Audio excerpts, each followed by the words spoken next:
बघत होते मला, नाही तर बघितलं असतं एकेकाकडे. पुरे आरशात बघणं आता फुटेल असा ना आरसा तो. मी बघू शकत नाही ना, चालेल नाही तर दाखवलं असतं एकेकाला. म्हणजे पोरींना धक्का मारायला लाज नाही का वाटत? नाही पण सगळीच माणसं काही वाईट नसतात. त्या ज्योतिषाचं भविष्य खरं ठरलंय बघ. ऊस चरख्यात टाकून टाकून चोथा झाला, पण रस काही निघलाच नाही. कुठल्या बाजूने तू जरा जास्ती सुंदर दिसतेस म्हणून. आर्थिक दृष्ट्या परवडणारी गणित अशी सोडवावी. म्हणजे आणि तो आधार द्यायला तू आहेस,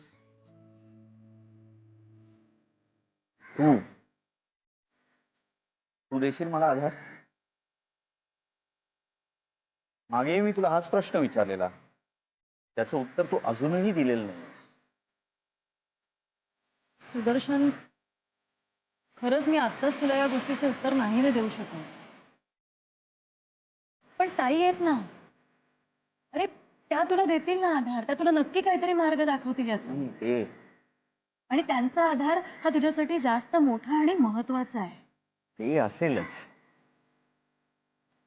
आधार माझ्या ताईचा आधार लहानपणापासून आहे ग माझ्या बरोबर. पण भविष्यासाठी एका सहचारणीचा आधार असणं खूप महत्वाचं असतं, नाही का प्रतिभा?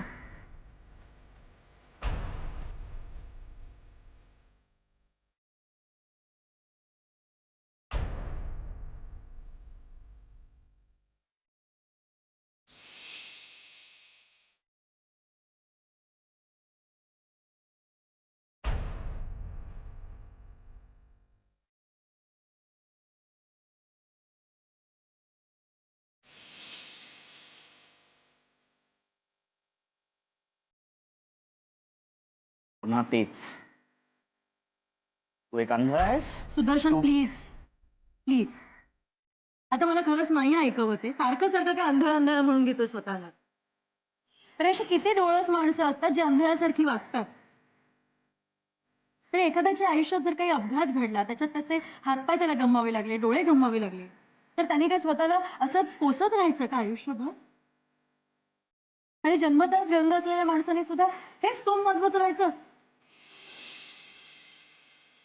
सुदर्शन, तूच मला परवा आधार दिलास, मला सांगितलंस ना की कुठल्याही कठीण प्रसंगामध्ये कधी डगमगून जायचं नाही म्हणून. मग तू काय बोलतीये?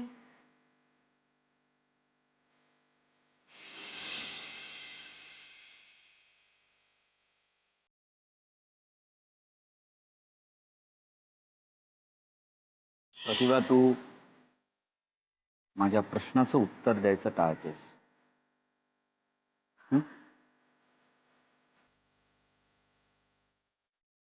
तसं नाहीये रे सुदर्शन. तुझ्या प्रश्नाने खरंच मला विचार करायला लावलाय.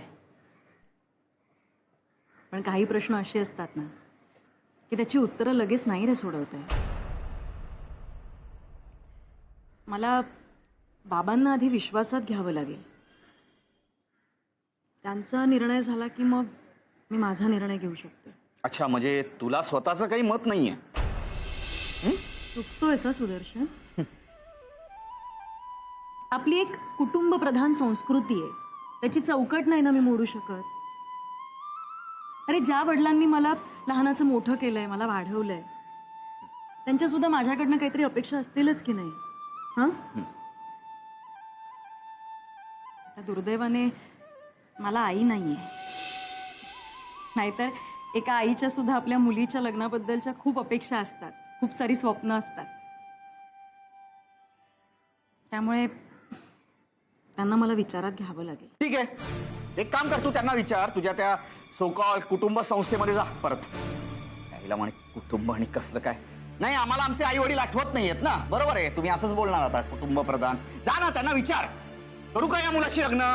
हा, सुदर्शन, नाही, मी तुला सांगितलं ना, जा आत्ताच्या आत्ता जा इकडून. सुदर्शन, कळलं ना? माझ्याशी एक शब्द बोलायचा नाही. मी समर्थ आहे एकटा जगायला, कळलंय? चल निघ. अरे पण मी असं कळलं ना तुला? माझ्या समोर उभं राहायचं नाही, कळलं? माझ्या नजरेसमोर नकोयस तू. मला मी हेही बोलू शकत नाही, आंधळा आहे ना मी.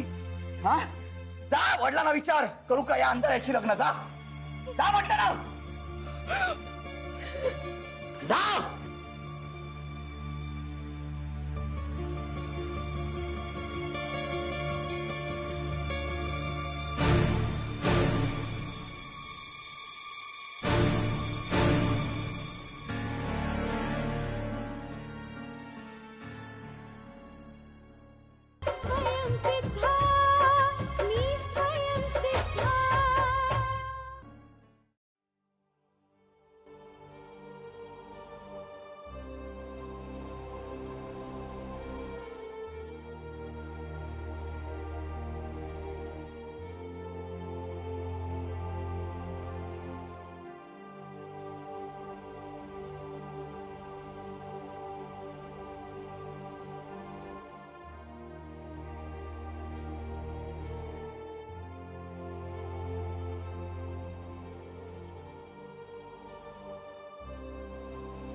अहो माझ्याकडे बघा ना.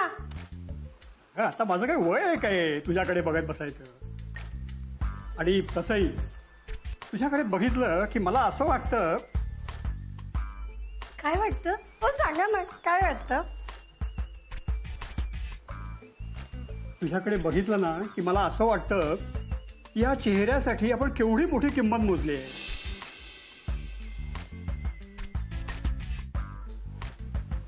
लोक पायावर धोंडा मारून घेतात. मी तर धोंड्यावर पाय ठेवला आणि त्याच्यावर आणखीन एक धोंडा मारून घेतला.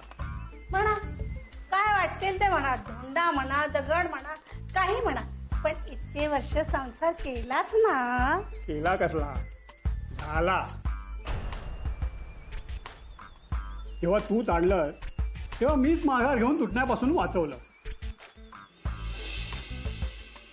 पुरे कळतात आम्हाला तुमची बोलणी. अहो अहो माझा भाऊ. काय झालं गेला. अहो माझा भाऊ त्यासाठीच येणार आहे. हल्ली सुनामी केव्हाही यायला लागलेली दिसते. इतकं काही वाईट नाही तो. तुम्ही देताना दर महिन्याला त्याला पैसे का उगाच पाण्यात पाहता त्याला. अगं त्याला पाण्यात पाहिलं ना तर पाणी गढूळ होईल. असल्या करण्या आहेत त्याच्या. तो कशाला येतो इकडे. आणि त्याला लाज नाही वाटत का गं? अहो होतात माणसाच्या हातून चुका. सगळे काही सर्व गुण संपन्न नसतात. म्हणून काही त्याला कायमचं वाईट ठरू नका. आणि मी करते ना, सगळं करते ना मी. माझ्या माहेरचं कोणी दिसलं की यांचं तोंड वाकडं, आणि तिच्याकडचं कोणी दिसलं की यांचा चेहरा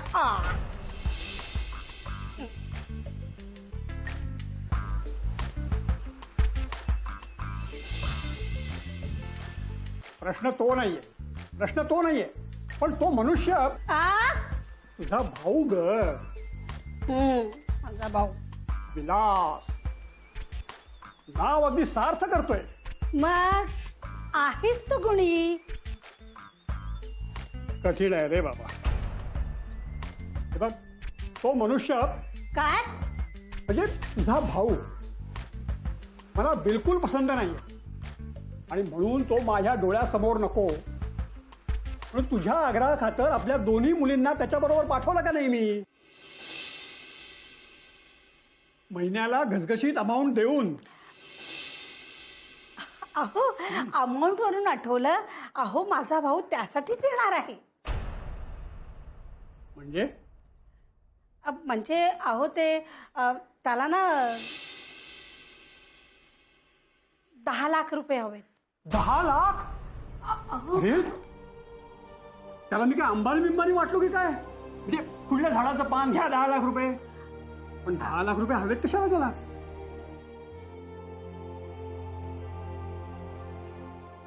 अहो असं काय करता. आपण आपल्या मुलीसाठीच देणार आहोत ना. अहो आपल्या मुलींचा खूप मोठा शो करणार आहे. आणि तो हिट झाला ना त्यासाठी खर्च येणारच की नाही सांगा. तो हिट झाला ना की 10चे 10 परत होतील का जातील.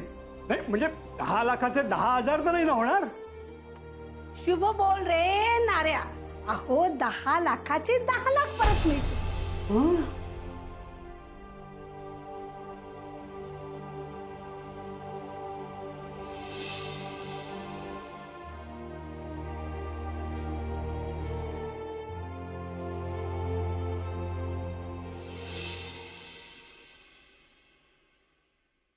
अगं चल ना चल. घाबरते कशाला. आज आपण आपल्या बाईंनी शिकवलेल्या भरतनाट्यमचा मुद्रास करायला घेऊया. नाट्यारंभे नाट्य. मामाची खूप भीती वाटते. नको. वारी वाहे वने वस्तु निषेधने कुचस्थले निशायां च नद्यां अमर मंडले तुरंगे खंडन.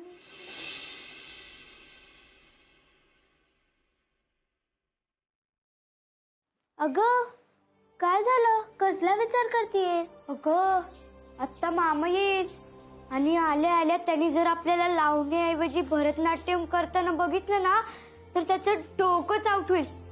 जाऊ दे, त्यापेक्षा आपण लावणीच करूया. नाही अंजू, आपण का घाबरायचं? आणि असंही लावणी तर सध्या आपण करतच आहोत ना. किती दिवस झाले भरतनाट्यम केलंच नाहीये. आणि खरं सांगू, भरतनाट्यमच्या मुद्रा करताना आपण जे नृत्य करतो त्याच्याने मन किती प्रसन्न होतं तुला तर माहितीच आहे ना. मग ज्यात आपला आनंद ते करण्यात काय गैर? खरं आहे ताई. चल करूया आपण भरतनाट्यम.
काय सांगितलं होतं मी तुम्हासनी?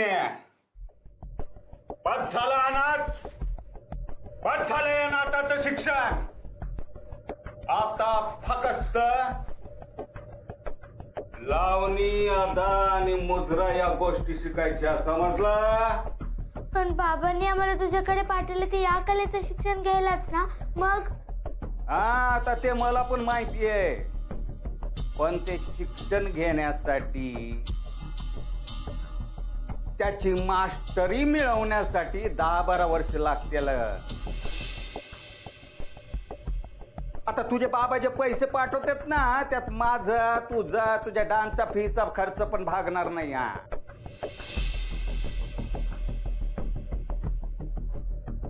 म्हणून म्हटलं ज्यात पैसा मिळेल असं काहीतरी करायचं. समजलं का तुला? लहान आहेस तू, तुला नाही कळणार. आम्हाला सगळं कळतंय. आम्ही काय एवढे दूधखोळे नाही राहिलो आता.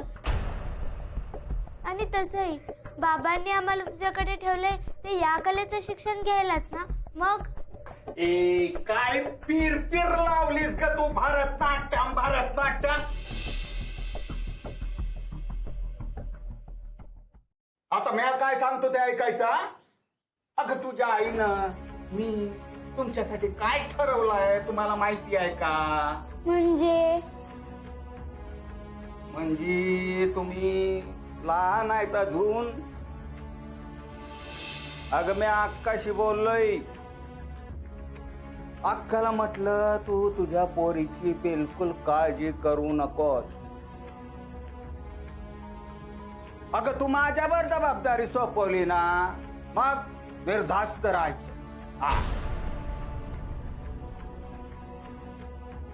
आणि होय पोरी, अजून 1-2 दिवसात म्या जाणार आहे बरं का. कुठे?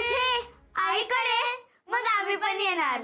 तुम्ही तिकडं काय तुमच्या आईकडं माझ्या कागाळ्या का चहाड्या करायला येणार आहे? हा? नाही मामा, आम्ही खरंच तसं काही करणार नाही. तू सांगशील तसं बोलू, तू सांगशील तसं वागू. पण एकदाच आम्हाला घेऊन चल. हो ना, इथे येऊन 4 वर्ष झाले आणि गेल्या 1.5-2 वर्षात तू आम्हाला तिथे घेऊनही गेला नाही आणि त्यांनाही इथे येऊन दिलं नाही. हो ना, आम्हाला गुरुकुलात ठेवले याच्या नावाखाली आई बाबा आले की आम्हाला खालच्या अंधारे खोलीत डांबून ठेवायचा. असं का मामा?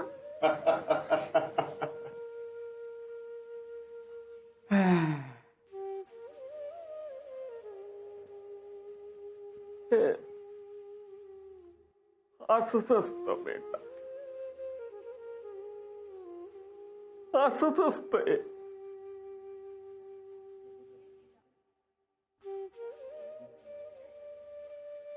असंच असतं बेटा.